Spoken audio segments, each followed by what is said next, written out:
In this episode, I'm joined by internationally acclaimed singer-songwriter and composer Nicki Wells. We learned about Nicki's Himalayan upbringing in Dharmsala, India, as part of the Sahaja Yoga group, a system of awakening that exposed Nicki to profound states of meditation, as well as Indian classical music. We go into depth about the Sahaja Yoga system, including its approach to Kundalini energy, darshan, and spiritual evolution, as well as Nicki's own spiritual awakening. We explore Nicki's career as a singer and composer, from collaborating and touring with Nitin Sawhney to composing for film and television, including Khyentse Norbu, also known as Dzongsar Khyentse Rinpoche's 2013 film Vara, A Blessing. We also discuss Nicki's solo work, including her 2018 debut album Ocean, her 2019 album of spiritual songs entitled Shloka, and learn about the deep spirituality that permeates her performances and creative process. So without further ado, Nicki Wells. So Nicki Wells, thank you for joining me on the podcast. Thank you for having me, Steve. Great to be here. So you've had an interesting upbringing that saw you exposed to both the classical Indian music that's become such a key part of your sound, as well as Vedic traditions that would become your lifelong spiritual practice. Can you talk a bit about how it was you came to grow up in the Himalayas and what your childhood was like? Well, essentially, my parents met in a meditation practice called Sahaja Yoga, which is based on ancient Vedic philosophies and has a very universal approach to spirituality, essentially. And so I was born into it, and so were my sisters. And that took us to live in the foothills of the Himalayas, where there was a international boarding school where the emphasis was on meditation. And so we kind of grew up in this community of people who all meditate, and it was very multicultural, people from around the world. And the whole emphasis was self-development and meditating, really. So as part of a school day, we would wake up at dawn, and beautiful Himalayas, the sunrise over the Himalayas would be the first thing we really see, and was our playground, really, essentially, which was an amazing environment to grow up in as a 6-year-old. But then, so we would start the day with a meditation, and then go on to our academic lessons, and then we would close the day also with a meditation. So my whole upbringing, my childhood was very much involved in community, and this huge global community, which felt like a global family, really, and a sense of looking and building one's own spiritual development from a young age. And it was something that also was very open to multicultural ways of thinking and seeing, and rather than being kind of necessarily boxed in one contrived way of living in a kind of let's say conditioned village way of thinking. It was about embracing all cultures, embracing all kinds of people, and essentially starting an inner journey from a young age, which was a kind of an element of self-inquiry and introspection and meditation. So it was definitely something my parents did for us to kind of grow up away from the Western material world and those kind of Western conditionings, and grow up more in the East, where there was that more, where they were very much into Eastern philosophical approaches more so than Western. It's fascinating. What sort of meditations were you doing in those mornings and evenings as part of that daily routine? Well, it's called Sahaja Yoga meditation. And I think it'd be easier for one to kind of have their own experience of that. It's not something one can really even talk about necessarily, because it is an experience. But and it's the lady who founded this meditation practice is a woman called Shri Mataji Nirmala Devi. And one of the things she said is that, you cannot do meditation. You can only be in meditation. And it's not something that you do in terms of have a kind of even a course or get a bachelor degree from it or something. It's something that it's as organic as a plant, in the sense that it's something you become and you evolve, and your consciousness evolves. And so when I talk about Sahaja Yoga meditation, it's really a lifestyle, it's a practice, and it's something that is an ongoing practice on all walks of life. And essentially it derives from ancient Vedic philosophies and the awakening of the Kundalini energy, which activates the parasympathetic nervous system. And then obviously there is a kind of a subtler transformative effect that takes place, rather than a kind of a matter, we're going straight into the deep end, aren't we, in the beginning of this podcast. But there's a subtle transformation that takes place with one's awareness, and over time, the let's say the waves of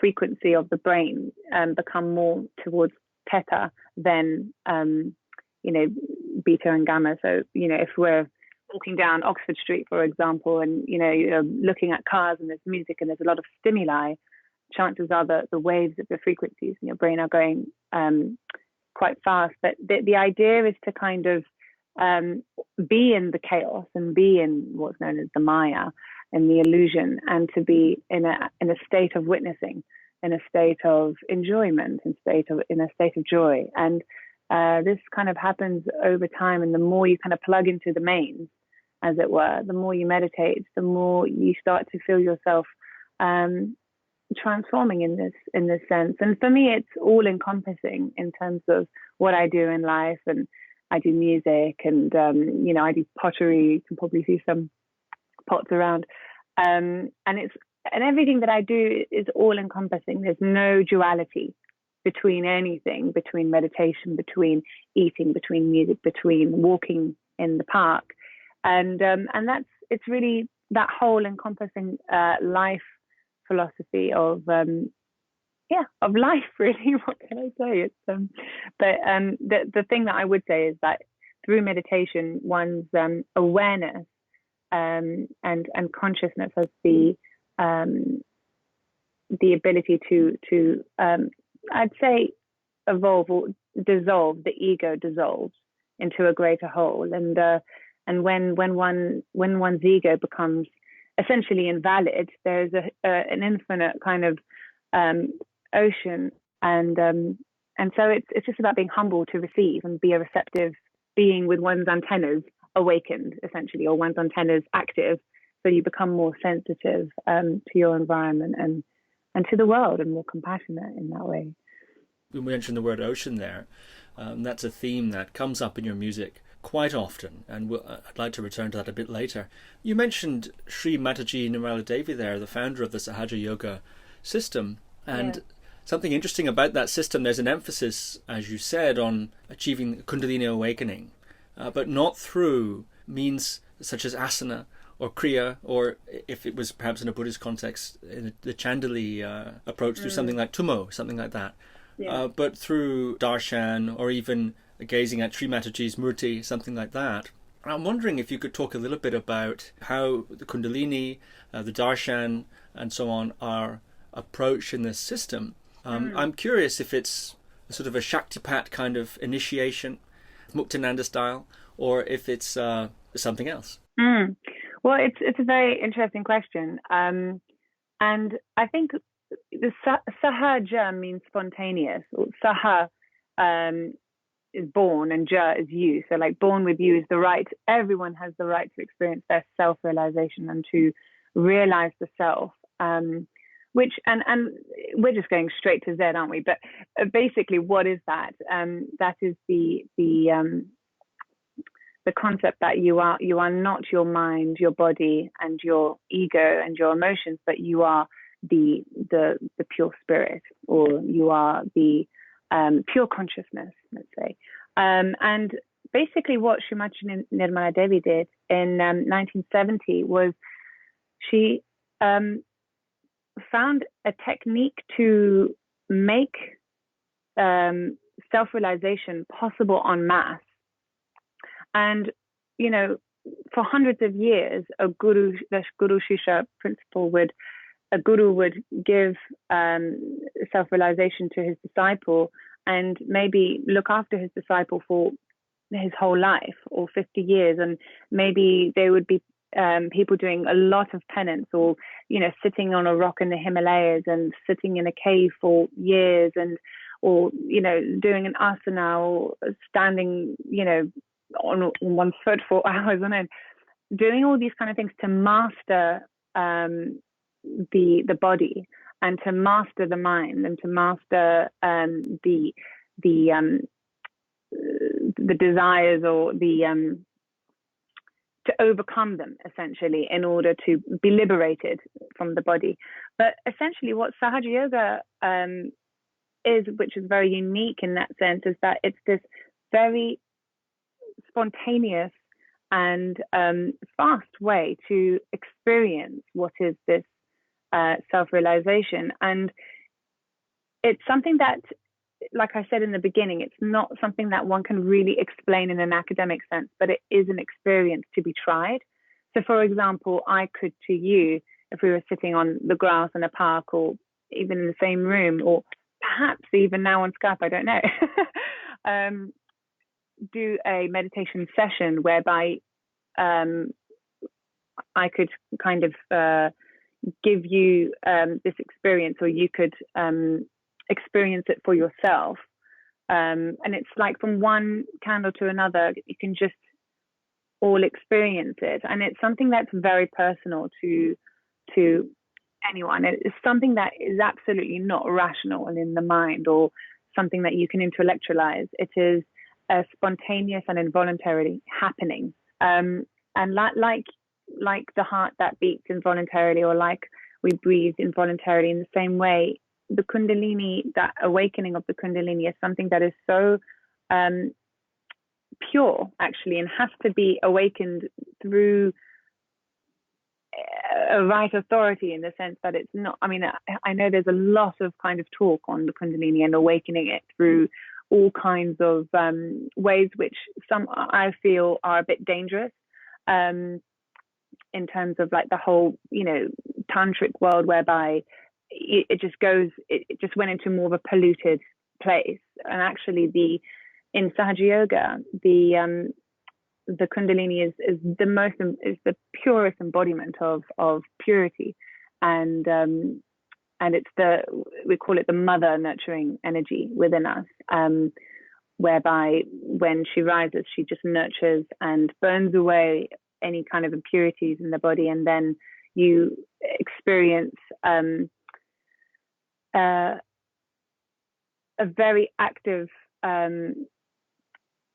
subtle system, which is basically your chakra system, and you then really experience an effortless meditation. You don't have to do anything, and you don't have to try hard. It just happens. And I've only experienced it myself, so I can only say from personal experience that my awareness would change. Or if I was thinking, maybe if I was kind of feeling a bit angry or frustrated about something, or in my ego, or reactive, if I did meditate, I would see the difference of my being would be just more of a kind of watcher, or a higher version of myself, in a sense, like a parent self, or let's say the capital S self, rather than the small s self, which is like the puppet. And I'd be the puppeteer, and then you just watch yourself, you're like, oh, Nicki, why did you say that? Okay, well, maybe that derived from some insecurity. Or maybe the parent self would be more prominent, you know, after experiencing a meditation, which is a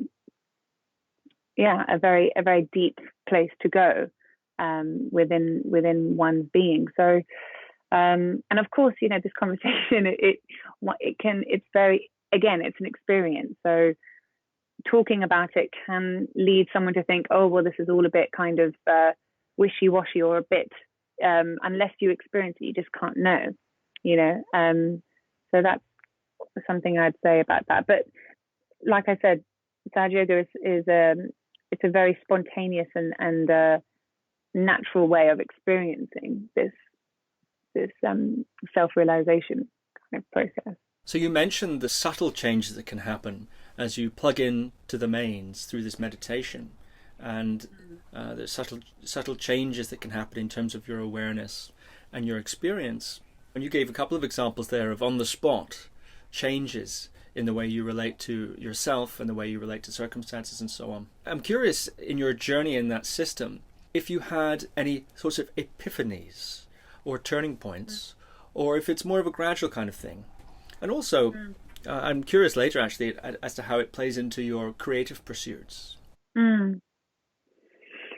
Yeah, well, I think because I was born into it, it was something that one has to make the decision themselves as an adult. And as a young adult, I made the decision that I found the benefits of meditation. And when I was around 16, I moved to Australia by myself. I lived with family friends who were musicians, and they were artists and incredible people, incredible creatives. And it was at that time where I was kind of fluctuating between the path of Maya and the path of spirituality. And they look exactly the same and they feel exactly the same, except one was nourishing for you and one was not. And one has to use their own sense of discriminatory power to decipher what is truth from falsehood, what is nourishing, and what is maybe just, you know, just not nourishing. And it was at that time where I really kind of then experimented with going deeper into this meditation and what I'm calling plugging into the mains. And what happened in that time was, and I was, from 16 till 18 years old, I had these very deep meditative experiences where I could just meditate for hours. And sometimes I would not want to sleep, but I would sit up in bed and meditate and basically I'd say lose myself. And what I mean by get lost into something, it's probably the ego dissolving and then just being in a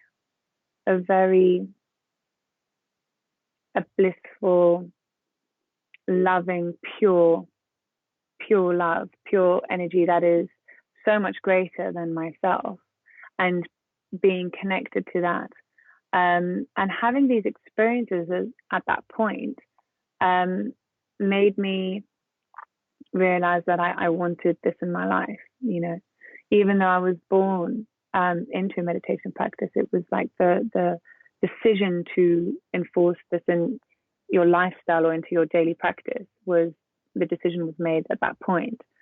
And sometimes life, you know, throughout life, you get different experiences, and some are very difficult, some are very challenging. And I choose to see all of my challenges that I have in life as blessings in disguise, you know, as lessons to be learned, as though I'm in a kind of video game or a kind of simulated reality, and everything that's presented to me, good or bad, is something more for me to learn about myself. And so these kind of spiritual epiphanies just come from my hunger and desire to want to grow and want to know more and want to become more. And I think it would feed into all walks of life. It's not only just doing meditation, it's having a conversation with someone. It's I also experienced it during performance. So sometimes when I would be singing on stage and I'd be in a song and then I'd just get lost in the music, and music to me that music and divinity are totally one and the same, or music to me is the closest language to what one might call is God, because it's this formlessness that is so that gives us the opportunity to join that formlessness. And in form, we are limited. And when we, either through meditation or through music, when you lose yourself in that formlessness, something magical happens, you know. And so, yeah, I've experienced it in music, and as well as in meditation, this idea that I'm losing my identity, or my constructs of identity that I've built. I'm Nicki Wells, and I'm from UK, and I'm this and I'm that, but to just be. And so those are kind of the little the tapestry, you know, the small little knots of the whole tapestry that make the journey of this spiritual journey a lifelong thing. You know, it's not just one or two experiences that have suddenly jolted me awake, but there are definite moments of self-inquiry and a massive jolt of self-awareness, sometimes through real hardship and real challenges, like be it in a relationship or something where you're massively faced with yourself. And those hardest times have been some of the greatest catalysts for change and transformation. Can you think of a particularly poignant example? In terms of difficulties, you mean? Yes, perhaps difficulties, providing the pressure for that kind of... Yeah. Well, I would say in my last relationship, I was very much the person who I was with was very much like a mirror to me, and sometimes it was brutal, in the sense that it was something that I inevitably needed to face and go through, and it was a journey that we both had to go through and face ourselves through. But it was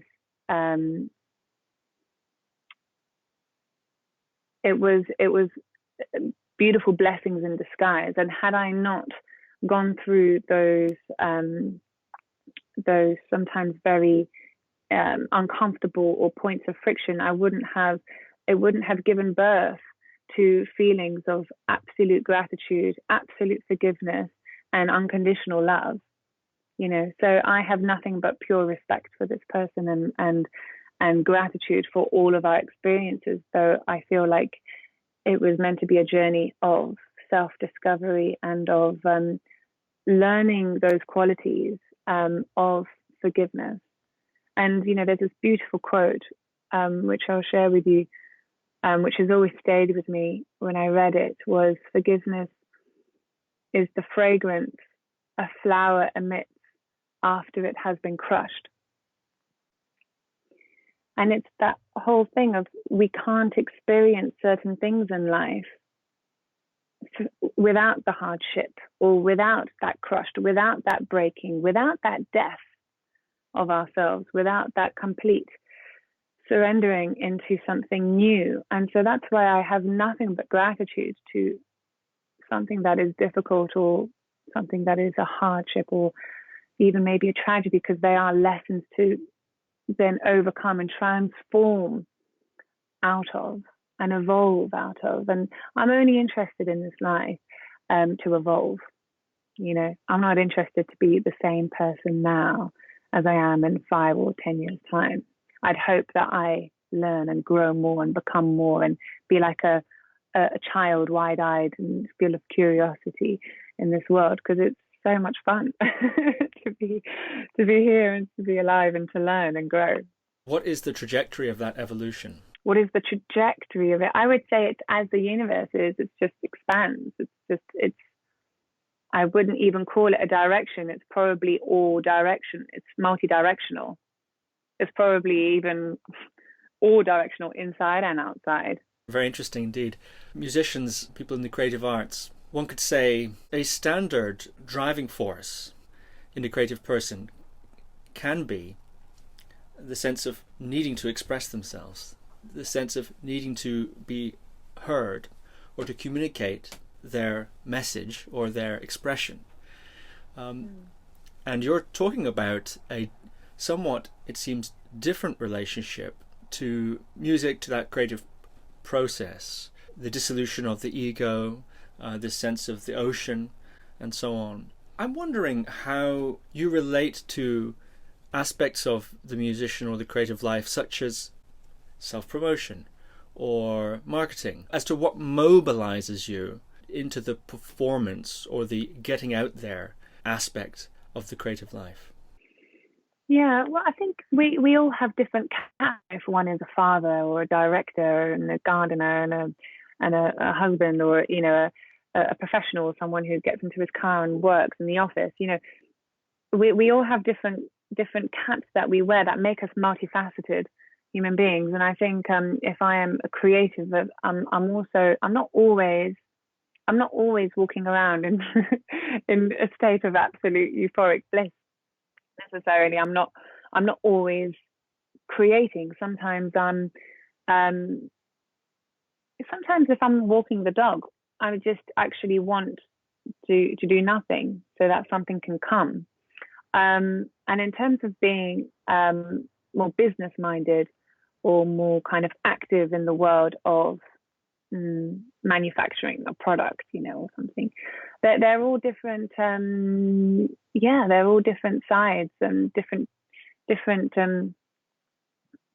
facets of an overall diamond, of an overall stone, that you have to kind of be all encompassing in all ways, I think, and learn and have the tools in your toolbox in order to live in this life realistically, actually, because it's all very well to kind of say that one meditates and perhaps goes off into a cave and leads samsara, the worldly existence. But actually, I think it's a lot more interesting to be in the thick of it and to be totally part of this world, and to be to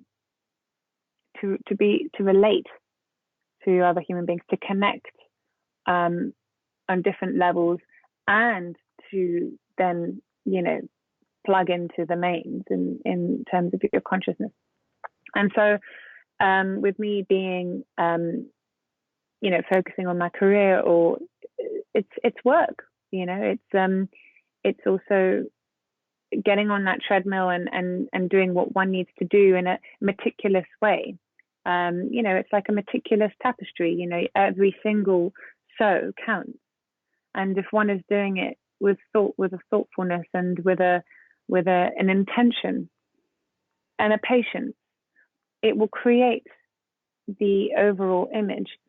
And I don't think in terms of just jumping to things or goals. It's I guess what I'm trying to say is the life is all encompassing, and the more rich, the more we can do within all of it and experience the reality of it all, the more it enhances and enriches our own existence. Let's deal with some other of those facets now. Perhaps starting once again in your childhood and your exposure to Indian classical music singing. Anyone listening to your sound will, I think, recognize that influence to greater or lesser degrees. So could you say a little bit about that early exposure to those styles? Sure. Well, when I grew up in Sahaja, as I've grown up in Sahaja Yoga, we generally in meditation listen to Indian classical music. So from a very young age, it's something that's been part of my musical culture, essentially. However, I did take it up more seriously when I was around 18, and I went to a music academy outside of Mumbai for just 3 months. But in those 3 months, it taught me the basic foundations of everything that I'd know, and then it just kind of evolved from there. Indian classical music in itself is very spiritual. It's very cyclical. It's based on cycles. based on rhythmic cycles, and then even the melody, the melodic. It's not homophonic, so there is no harmony. But the melody is like an elastic that can be stretched, whereby the microtones are visible, whereby when you stretch this elastic, the minuscule notes have as much importance as the kind of main body of notes within a scale. And so it's about almost it's very symbolic to living life in a way, and it's because it's purely improvised. It's very much dependent on the musician's mood and age and where they're at in life and who they are as a person. And one person playing a particular rag will be very different from one day to the next, depending on their mood. And also another rendition of another musician on that particular rag will be very different for how they approach it. So I think that the world of Indian classical music was as fascinating to me as the world of spirituality, because they are kind of one and the same. It's a mountain. It's a mountain, and the more you climb, the more beautiful the view gets. That's wonderful. After Australia and after your time in Mumbai, I believe you then moved back to the UK. Is that correct? Yeah, that's right. Yeah, I was. I think I was 20, and after Australia, I was 18, and then I went traveling, and I went obviously to India, and I spent a year traveling. Went back to Australia, and I really kind of made I was part of a whole network of musicians and creatives in Sydney, and had a real time of my life out there from when I was 16 till 18, and was getting involved in photography and music, and was part of 4 different bands, and it was just such an amazing, stimulating time. And Australians are so chilled out. No worries, mate, is the motto. So it was just a very a great time of my life to be there. And then, of course, going back to India, I went back to the school that I grew up in, Dharmsala, in Himachal Pradesh. And as a grown up, I was like a giant, in this school. And it was incredible to go back, because I saw these little children who were around 6 or 7 years old when I was their age, and just to see their this sparkle in their eye and this element of freedom that they had. And I was like, as an adult, I could see it as, wow, what an incredible experience to have had. And then I came back to England, and then I got into ACM, which is where I actually first met you. And I was around 20 or 21. And at that time, I just very much got involved in learning. And I just was so thirsty to learn music, and I only wanted to just learn and go deeper into the world of music, also theoretically, and studying things like jazz, harmony, and theory. Was because I've always been a lot more of a kind of right-brained person, and just very much that creating music by ear, creating music totally intuitively. But I needed some more black and white. I needed some more theory. I needed some more tools in my toolbox, which people like Nick Preston really helped me with, so I really enjoyed learning and at that time. And then, of course, when I was 21, during the time I was studying at ACM, I also then spontaneously met Nitin Sawhney, who heard me singing a Shloka, what I learnt in this music academy outside Mumbai, and then he kind of invited me to be part of his band. And the first gig I did with him, there was one in Cornwall, but then the first major gig was the Confluence contemporary dance show with Akram Khan in Sadler's Wells, and meeting him was a time of real exposure to many different ways of making music, but particularly my love for Indian music was then given a platform for me to then take more seriously, because before that I was writing quite folky pop songs, and I was, my idols were people like people like Joni Mitchell and Jeff Buckley, Nick Drake, and so I was writing music in that kind of line. But then all of a sudden I'm on stage and I have to sing in Sanskrit or Bengali or Hindi, and there are Indian people in the audience. So I'm like, oh goodness, I have to really, I really have to know what I'm doing here. And then I just really got into it more seriously, picking it up orally. So I'm very much an oral musician, and I learned through assimilation, really, and absorption. Mm-hmm. Yeah. And you toured with Nitin for 8 years. Do you still work with Nitin Sawhney?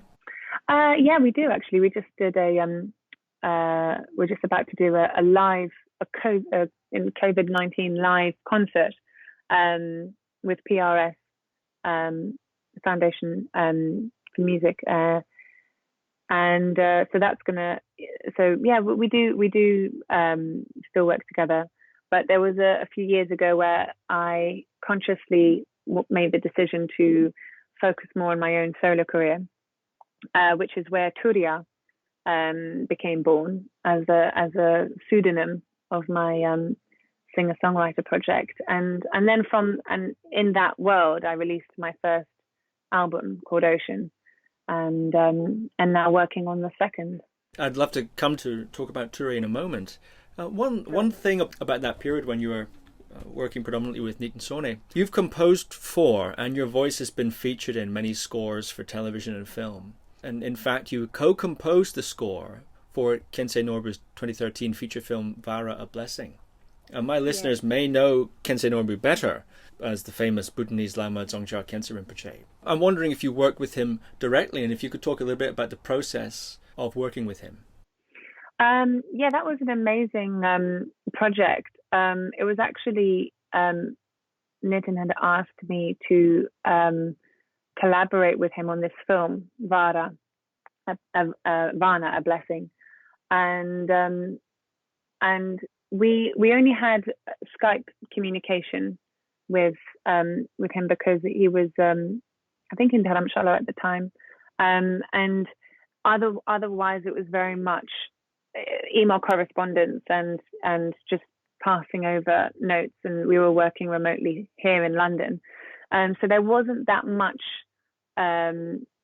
close communication in terms of talking with him a lot. There were probably around 3 Skype calls where we were in conversation about what he was looking for, and then he would just send back notes of tracks that he liked that we were creating. And it was a wonderful period of getting into this most beautiful cinematography, so it was a time of also experimenting as a composer myself, and Nitin was giving me these opportunities for me to kind of he just would throw me in the deep end and be in. And my first compositional job was actually a play of Charles Dickens's Great Expectations, which played at the Watford Theatre Palace, and Nitin saw that I could have the capability of composing, and so kept giving me these opportunities to exercise those muscles and skills, and when we did Vara, it was using that sensibility of an Indian classical feeling, but in a kind of Western orchestral setting as well. So strings, but then having like a bansuri flute, and doing things, even manipulating that, like probably putting down the pitch down an octave, so that actually the the MIDI sample would even be slowed down, and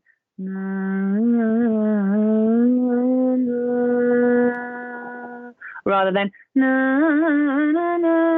which, if it was twisted back up, would be more like that. So it was a very wonderful time of experimenting of how to make also music bridge these two worlds of the East and the West, and to make something that is sensitive and spiritual, because it also involved the story of this woman's devotion for Lord Krishna, and that's very much explored in the film. And I recommend all the viewers to watch it. It's a lovely film. Let's talk a little bit about Turya, the pseudonym you use for some of your solo music. And you released your debut album Ocean in 2018, and the title track Ocean, I think, has been my personal favorite of your pieces until some of the recent things, which is starting to rival it, I'm afraid. I believe you mentioned you're recently working on new music, and I saw that you're collaborating with award-winning producer Peter Boxer-Martin, and I'm sure many others.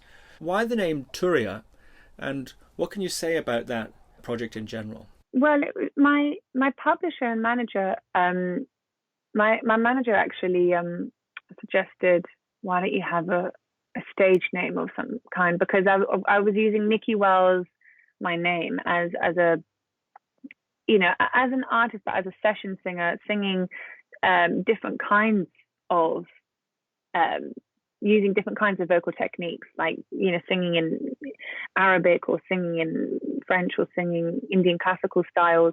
And I wanted Turya to be a more focused diary entry of my own, like diaries, essentially my own very personal process of music creation.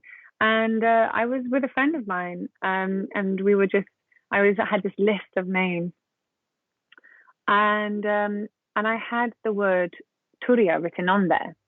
It was spelled Turya, which is actually generally Tooriya,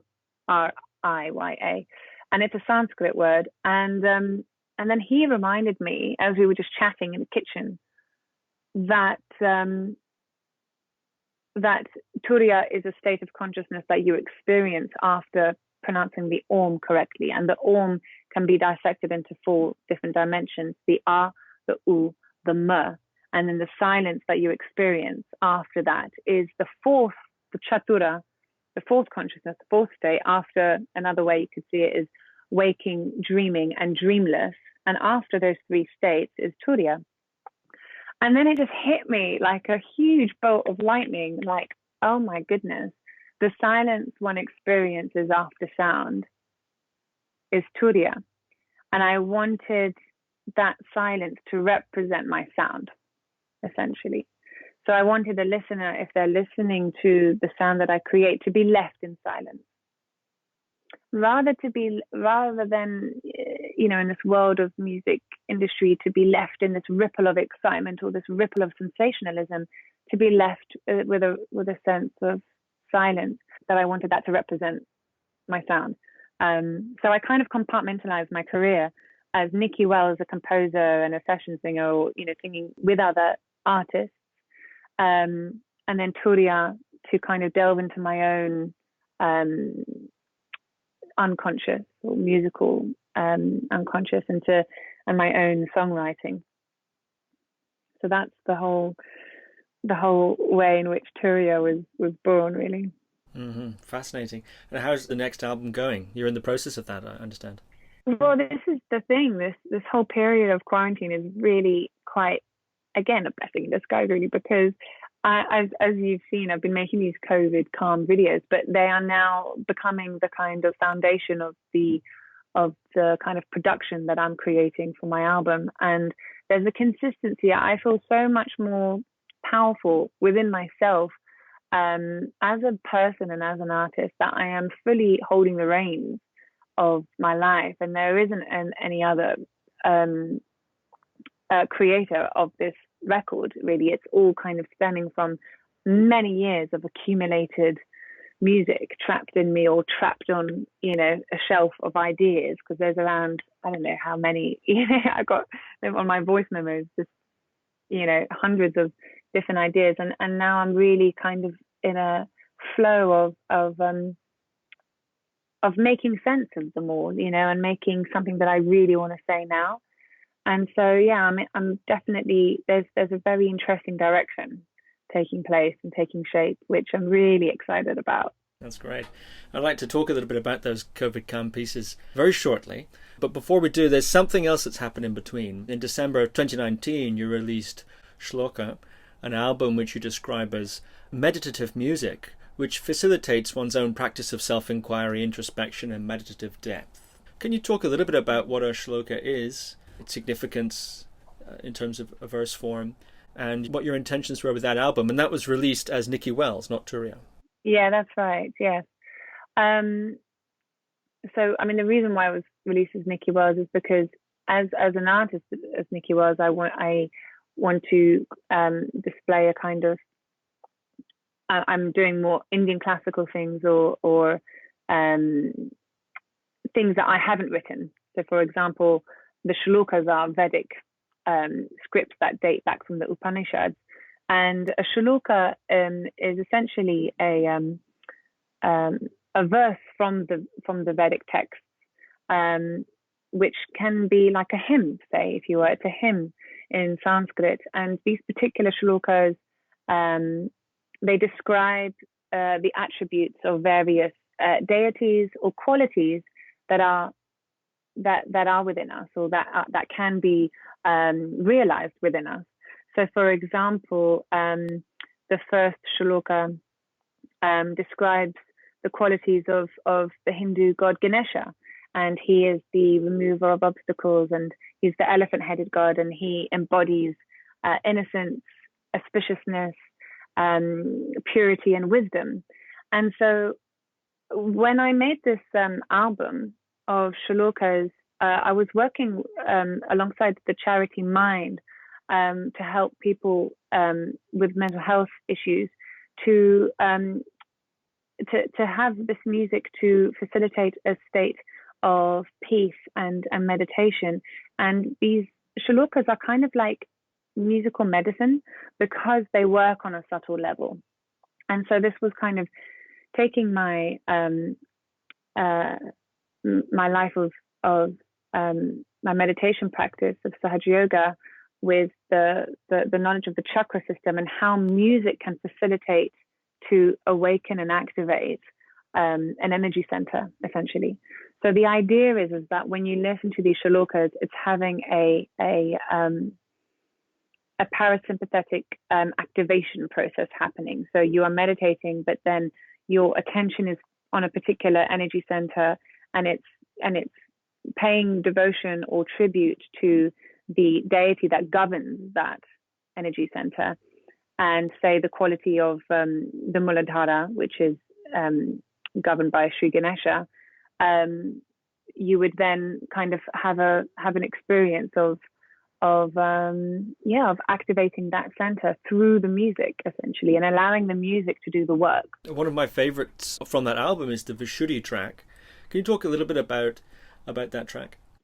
Well, yeah, that was, funnily enough, the shloka, the first shloka that Nitin heard when I was 21, and it was my favorite as well. And it's the shloka that describes the attributes of Lord Krishna. And it's very, first of all, the rag is a rag called Jai Jaivanti, which is the rag for the Vishuddhi. And Lord Krishna is the deity of the Vishuddhi.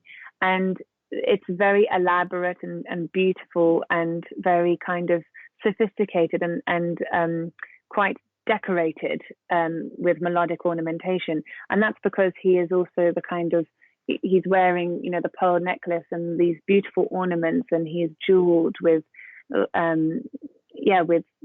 golden jewels and has a tilak and is the cow herder and playing the flute. And so the Sanskrit words are describing this scene, this scenario, and what it's supposed to be doing, and what it does is emit an auspiciousness.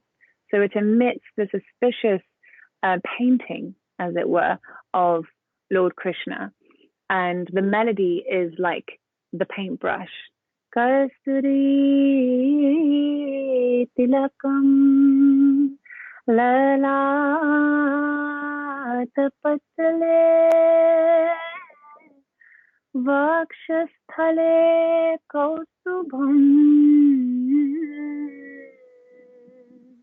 nasagre navamotikam karatale venu kare kankanam sarvange harichandanam sulalitam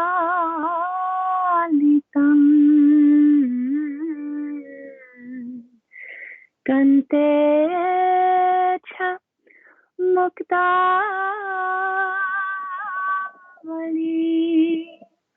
gopastri parivestito vijayate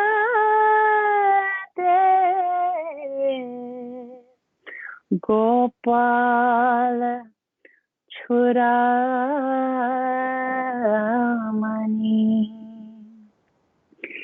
So it's like a dance, even like a kuchipudi dance. Like that's why you'd have these shlokas or meditate when a dancer would describe the qualities, and so it's a painting, and it immediately brings the listener or even myself when I'm doing it into this place of auspiciousness.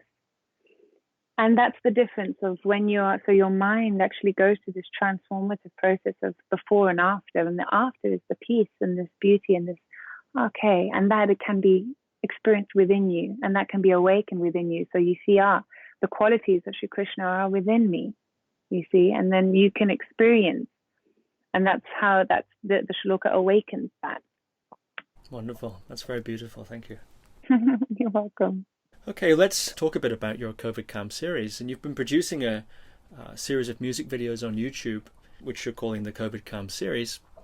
They're short compositions with photography and music and melody, and also poetry, your own and others.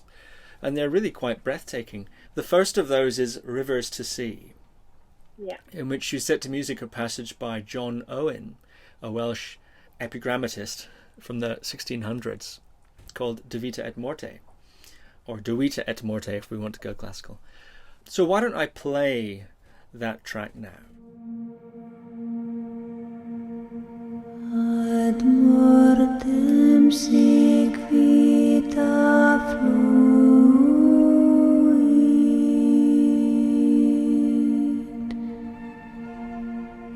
velut ad mare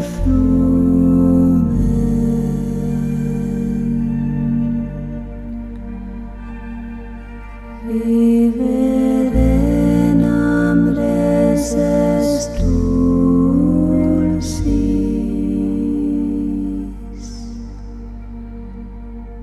amar amori.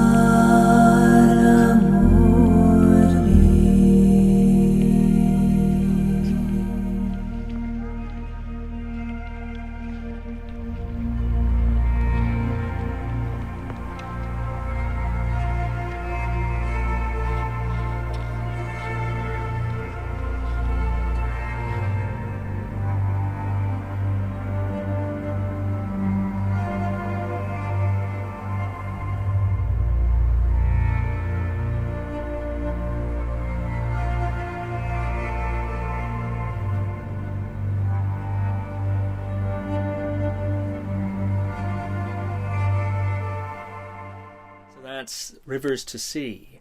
What can you say about that track? Well, the music, the whole music came to me in my mind, and I even had the melody, and I phonetically heard these certain vowels take place, and I wanted those, but they weren't English words to me, so I didn't want to write English words. And then I thought, this feels like it should be Latin, And so it was like one of the first things that I found.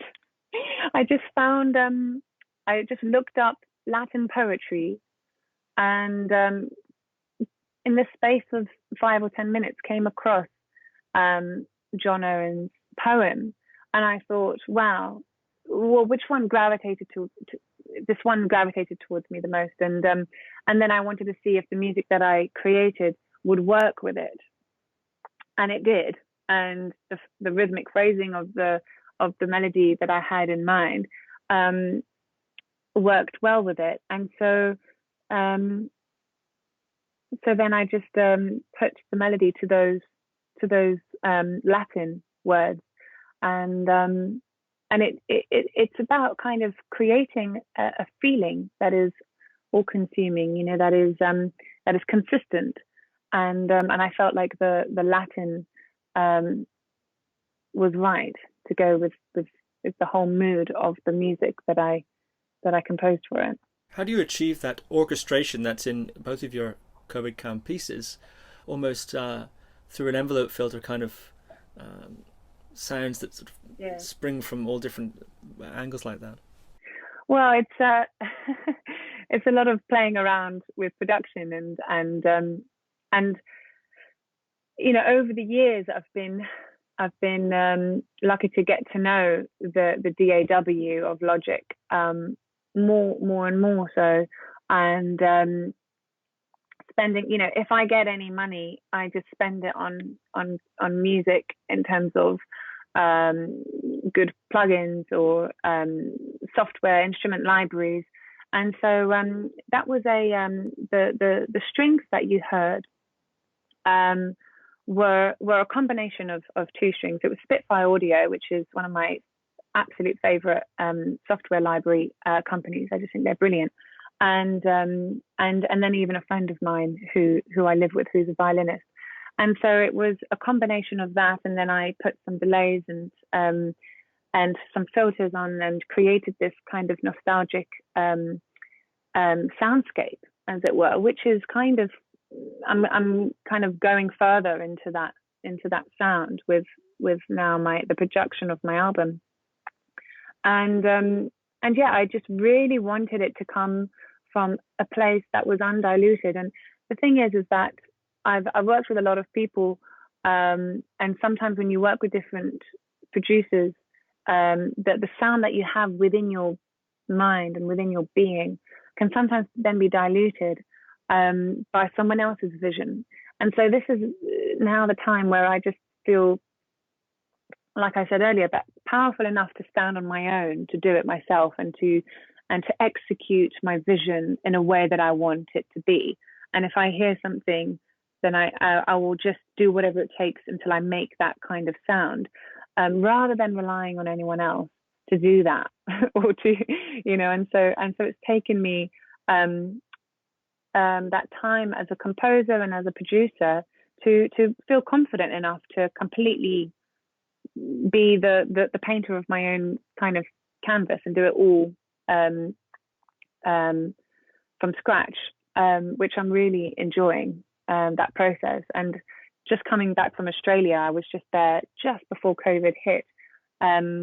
We had the premiere of a contemporary dance show that I've been doing with Akash Udedra and Hu Shenwan, and a show that was called Samsara, and actually is a very powerful show about the journey of samsara, again a very spiritual journey, and so I just got back from that tour and was the composer for that show, the contemporary dance show, and also a live musician singing in it. So I still had all of this residue of all this very intense work period that we did there, and so it's all kind of helping this process of creativity now. The second of these pieces that you've released is called When It Goes Quiet. Yeah. So here's When It Goes Quiet.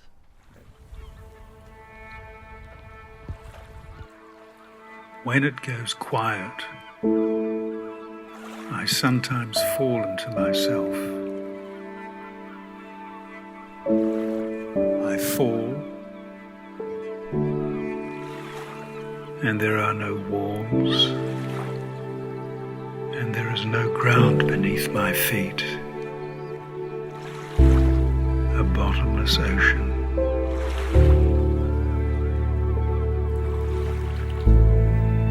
It can sometimes be scary, having nothing to grasp. But strangely, it's also deeply familiar. And when I allow myself to let go and just accept it, it feels like home.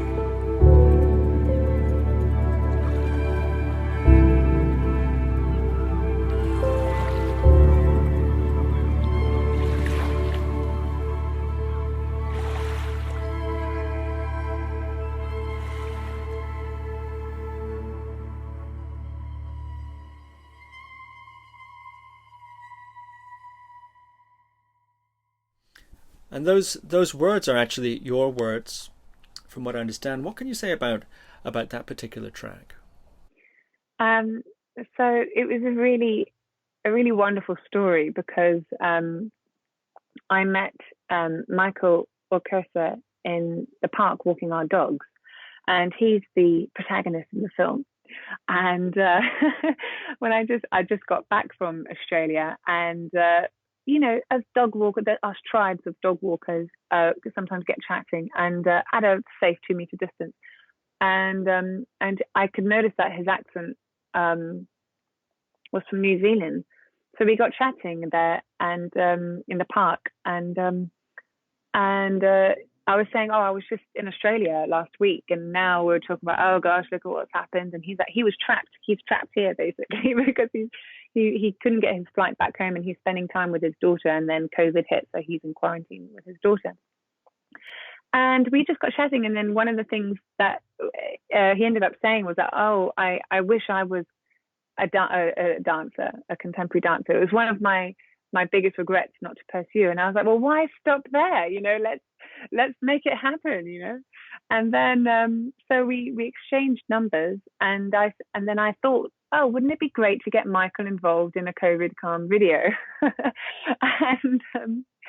and then so I contacted him, and he was up for it.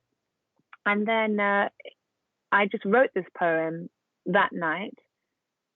In about half an hour or 20 minutes, I could hear his voice. I could hear his voice do it, and then I just composed the piece.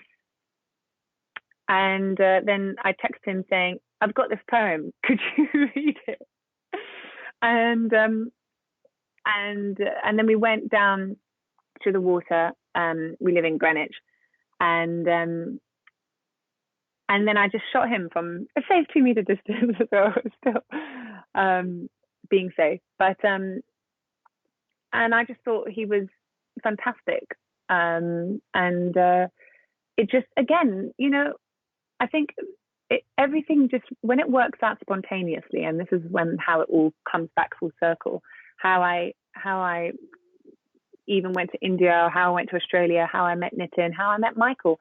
These things just happen spontaneously and naturally in an organic way, in a very, what I would call a Sahaj way. It's a spontaneous Sahaj way. And to me, these are the gifts of life, that when things just happen organically and spontaneously like this, and creativity happens, it's really the best parts of creativity, really, Nicki Wells, thank you very much. Thank you, Steve. It's been a pleasure. At this point, we had closed the interview, but Nicki and I kept on talking, and it got so interesting that we decided to include this too. So, a little PS from this episode with Nicki Wells. If someone is a seeker of truth, and the truth is that there is an absolute, and the absolute is, it is what it is. You can't even argue with it. It just is what it is. Then when one is ready and open to receive that, it wants you to have. It wants you to. The whole universe it wants you to realize yourself. the whole world, the whole divinity wants you to realize that you are one with it, you know. So I think when one is a seeker and when one wants to know, you will get it no matter what, because you're already on the journey for it. You will get it no matter what, because you want it, and it will come. The practice of Sahaja is very joyful, because it's very spontaneous, but there is this joy that happens where in the whole community, it's not a kind of fake joy or even a kind of crazy joy or whatever. It's a very it's an ananda, you know, this feeling of ananda. And it was very interesting because I've also very much been in the teachings of Ramana Maharshi. I've actually got the book just here. And I went to Arunachala. I was doing I was doing a gig with Vinushka Shankar in India, and then got the very spontaneous opportunity to go to do a Shiva puja down in Arunachala. And Arunachala is the mountain of Shiva. There's obviously, of course, Mount Kailash, but which is known as his abode. But Mount Arunachala is known as his form in stone, and it's one of the very few magnets in the world. And my goodness, I recommend. I wish this was recorded to also say to everyone watching, because they should all go. We've got this, so. Oh, okay. So yeah, so I would recommend anyone to go to Arunachala.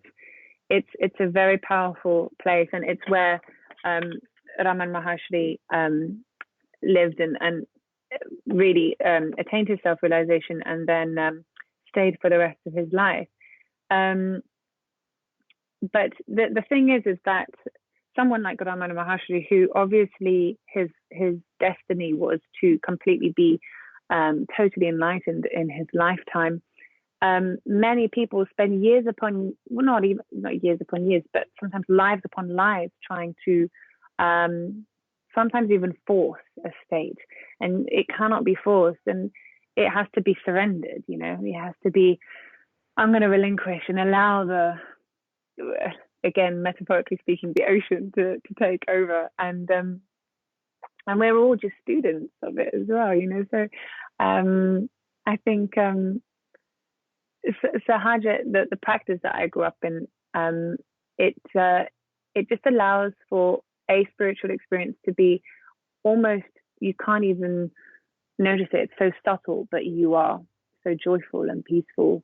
And you only notice that when you, for example, when you climb a ladder and then you look down, you're like, oh, I'm higher than I was from the ground a few steps down, and you may not even notice it. So it's that subtle. It's subtle, but it's it works. And yeah. Is that introduction something you could share with the listeners? Well, sure. What I would do, Steve, is probably give you a website where you could try it out. I think it's wemeditate.com. Let me just get it for you, or you could set the link.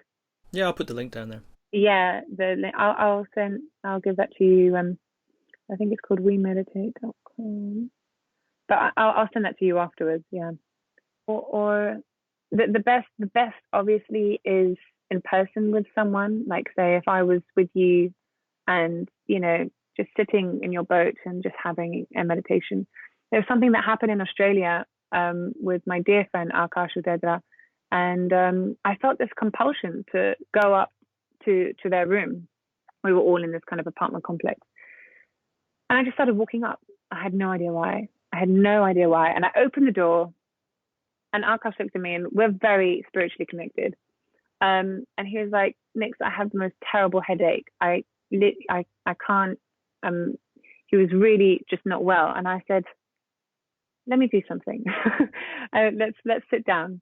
And he sat down, and then everyone else was just like cooking and, you know, then eating quietly. And then I just meditated with him, and then I just put my hands in certain places, and we went into a very deep meditation. And it was the first time he experienced this kind of meditation.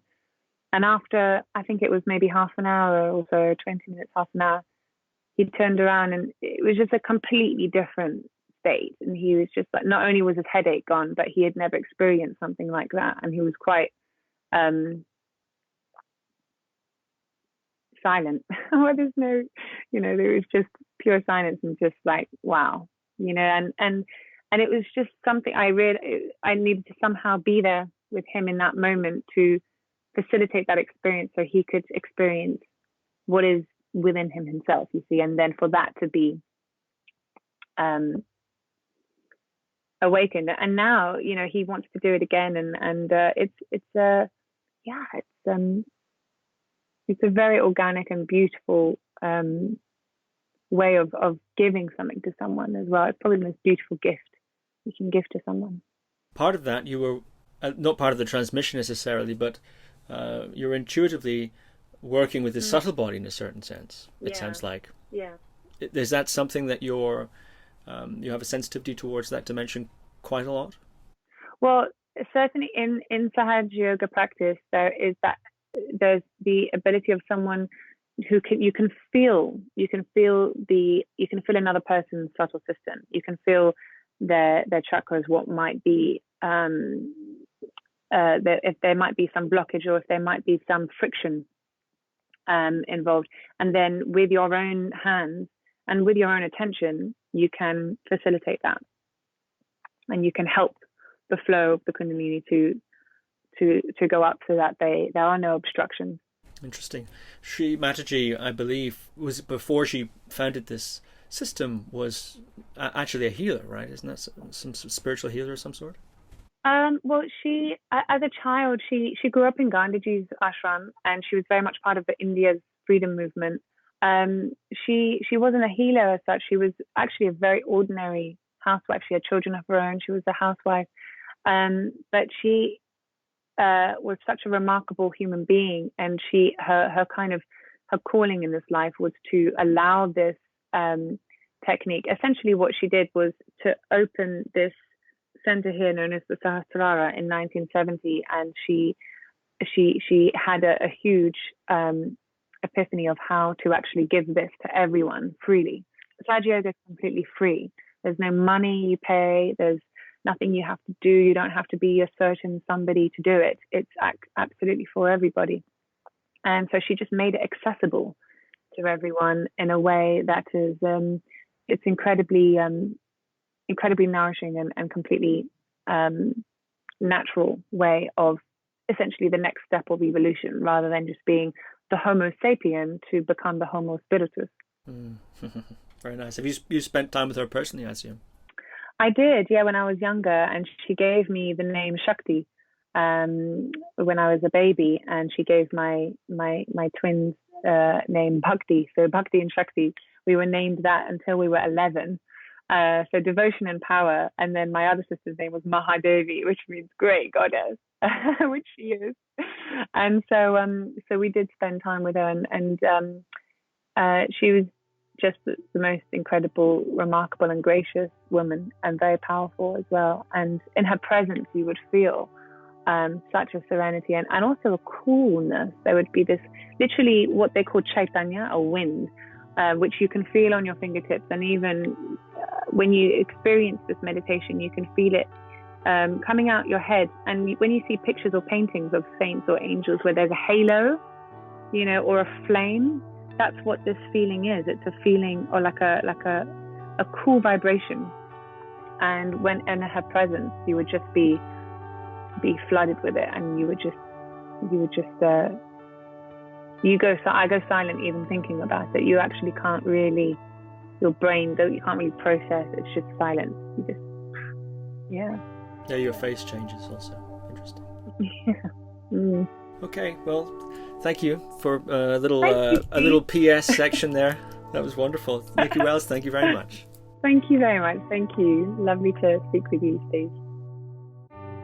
Thank you for listening to another Guru Viking podcast. For more interviews like these, as well as articles, videos, and guided meditations, visit www.guruviking.com.